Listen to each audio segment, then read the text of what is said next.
আমি দুঃখিত, আমি হচ্ছি ওই অপদার্থ, যে অপদার্থ তোমার ভুল ধরতে পারি, কিন্তু কি করবা বলতে পারতেছি না, সেই জ্ঞান নাই আমার। তবে মনে রাখবা, আমি অন্তত তোমাকে 50 ভাগ বলে দিয়েছি। কৃতজ্ঞ হও আমার প্রতি এবং আমার রবের প্রতি। অকৃতজ্ঞ থাকলেও যায় আসে না, ক্ষমা করে দিলাম তোমাকে।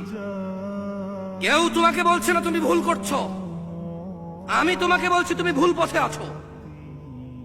হ্যাঁ, তাহলে সঠিক পথ কোনটা আমি জানি না, বাট কৃতজ্ঞ হও, অন্তত বলেছি যে তোমার 50 ভাগ বলেছি ভালো আমি। কেউ তোমাকে 1 ভাগও বলছে না ভালো।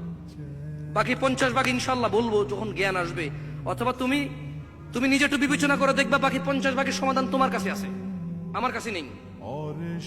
ওই সমাধান তোমার কাছে আছে, আমার কাছে থাকবে না ওই সমাধান। কারণ মাশাআল্লাহ তুমি মুজাহিদ, তুমি চেষ্টা করছো অন্যায়ের বিরুদ্ধে, আমি চেষ্টা করতেছি না, আমি লজ্জিত তোমার কাছে এই জন্যে। তবে দেখছো, তুমি চেষ্টা করতেছো রাষ্ট্রীয় অন্যায়ের বিরুদ্ধে, আর তোমার করা অন্যায়ের বিরুদ্ধে আমি চেষ্টা করতেছি। তুমি যদি চিন্তা করে দেখো, আমি হয়তো ব্যাপকভাবে চেষ্টা করতেছি না, বাট ন্যায়পরায়ণ সাহসী অন্যায়ের বিরুদ্ধে যেই ছেলে তার জীবন উৎসর্গ করতে রাজি, ওই ছেলের ভুলগুলো আমি ধরতেছি, যাতে সে আরো নিজেকে উন্নত করে, যাতে সে আরো পারফেকশনে যায়। এভাবে একটু ভেবে দেখো না, আশা করি তুমি তোমার সমাধান পাবা।